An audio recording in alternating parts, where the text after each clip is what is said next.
Yeah, bye. 看那边，嘿嘿。每个行业都有不同的，像你们进入佛门这个行业，那很多人都说，因为你一定要受过人生的一些不同的经历，然后你才会想说，哎，我要去进入佛门，就是我不想去与尘世有什么任何瓜葛。那你怎么看待这件事？这个问题，好多人理解说，哎呦，有可能你在世上受过什么打击，对不对？或者是遇到什么特殊的事情，你才跑进佛门里。有些人说啊，或者是避世啊、躲避这样的，其实没有。有些人他从小就喜欢这个静，有可能他的性格里就有这一方面的原因。对啊，慢慢的接触，随着这时间接触，他接触到这个东西了，因缘到，就像你说，你以前在深圳工作，那突然有一个因缘，一个机会促使你去到香港工作了，结果发现你在香港，过得还挺好的，也喜欢这种生活，这种工作，这也是一样，对，就像我们一样，我们以前在世俗上的呢，你慢慢接触这个东西，喜欢这个东西，接触久了反而，觉得这样生活挺适合我的，那我们更适合去生活到这种现有的环境当中，就来这儿了。那好多人说，哎呀，为什么都避世啊？选择有可能是不是有什么受感情打击的，也不是。还有就是跟你家庭里面有关系，有可能你的家里面的爷爷奶奶啊，这样的祖上的婆婆啊，什么这种东西都信仰这个佛教，所以说你耳濡目染，有些人熏陶啊，说爸爸妈妈，就像我们妙一师傅，他爸爸妈妈就是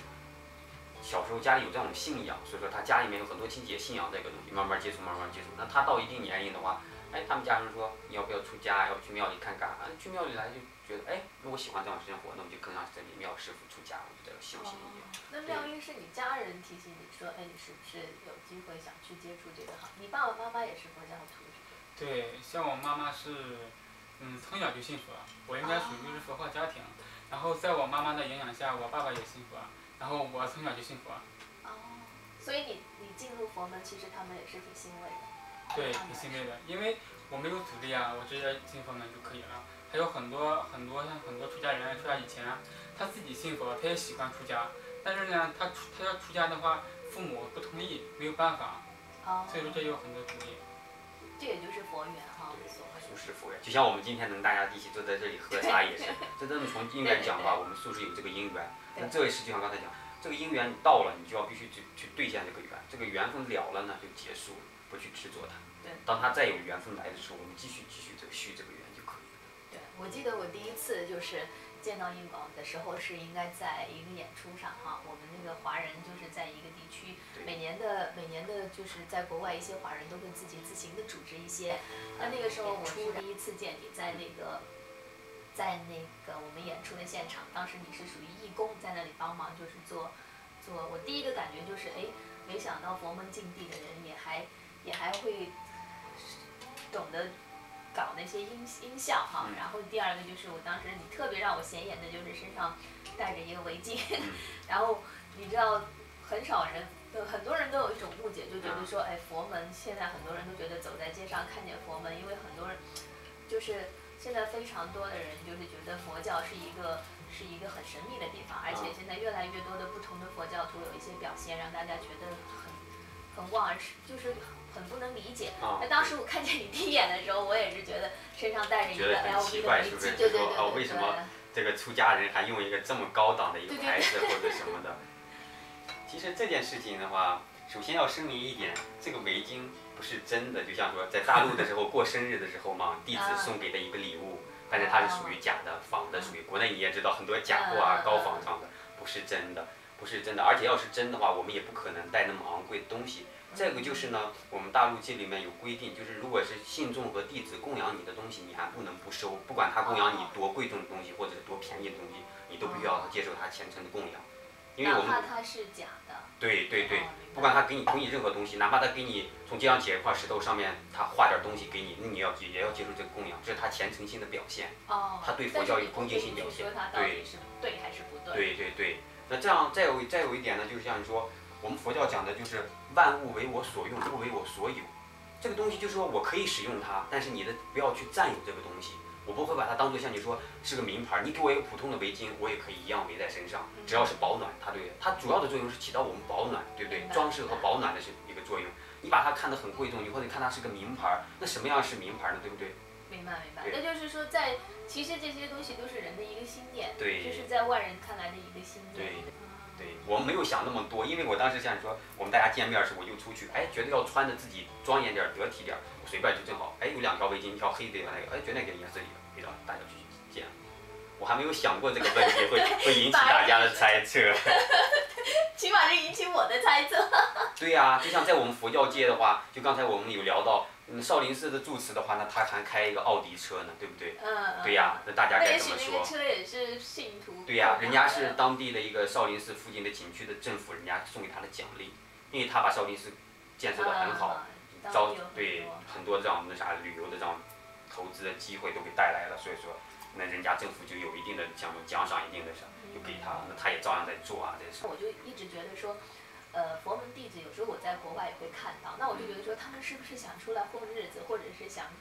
就是借这个名义，然后在外面就是过一些与众不同的好日子。大家有认为，哎，是不是他们来国外享受一种不一样的生活啊，还有这样享福啊？其实你来到这里，你今天来这里也看我们这里情况，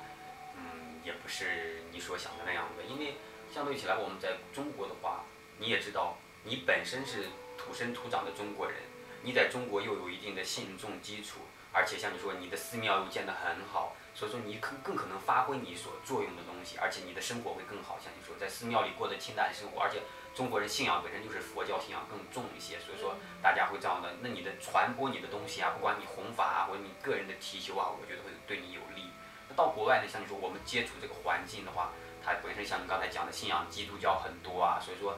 你首先要能深入到这个当地的话是很困难的一件事情。所以说这一点对于我来说，你看到就很艰辛。二像你说国外的话，像宗教这种程序啊，还有跟国内的这样的宗教审批程序啊，或者政府给你核准这种程序又不一样，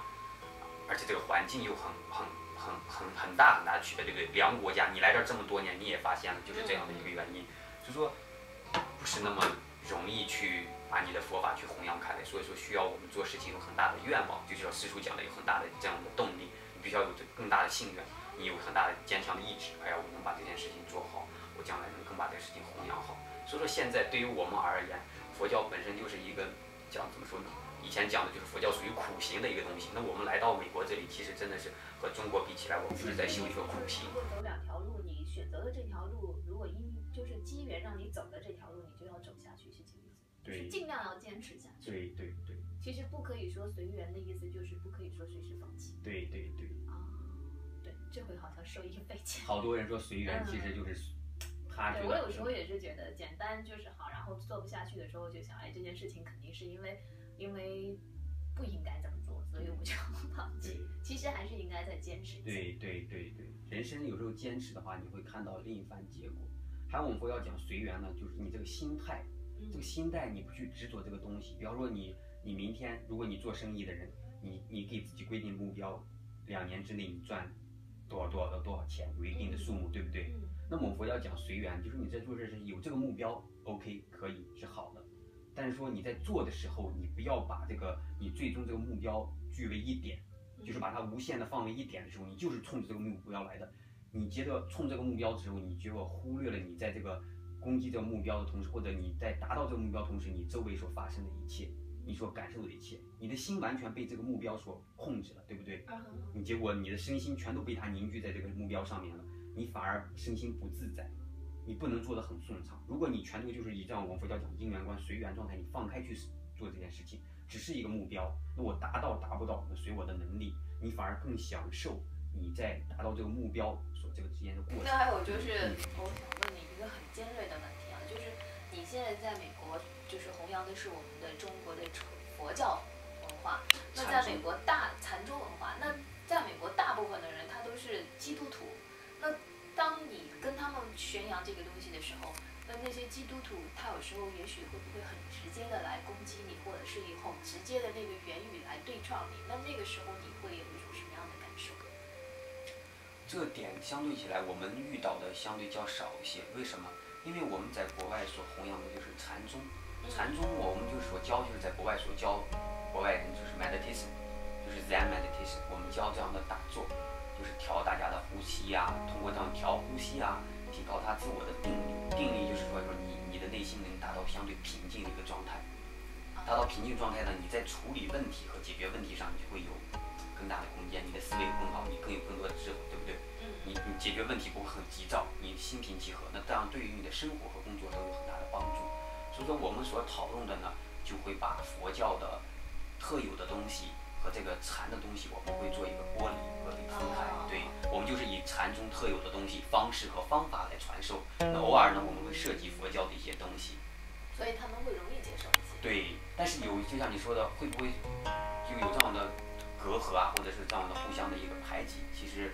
有时候我们对国外人进行一些佛教的传授的话，如果他是基督徒的话，其实他有这样排斥，他说我们不需要你这样的一个就是宗教模式的一个灌输，那只需要你教授我们禅修就可以了。所以说呢，通过我们这样不断的摸索和不断的发展，在国外呢，这样的弘扬这样的，你不管是弘扬佛教文化，或者是这样宗教性的东西的话，和国外这种基督徒，我觉得弘扬重要的就是你要把宗教和你所教授的东西做一个分离去处理。如果你混为一谈去传授的话，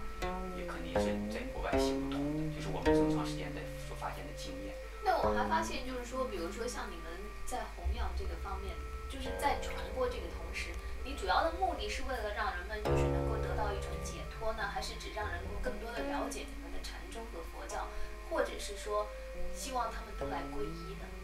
我们弘扬其实为了从我们个人角度讲啊，我们希望把我们中国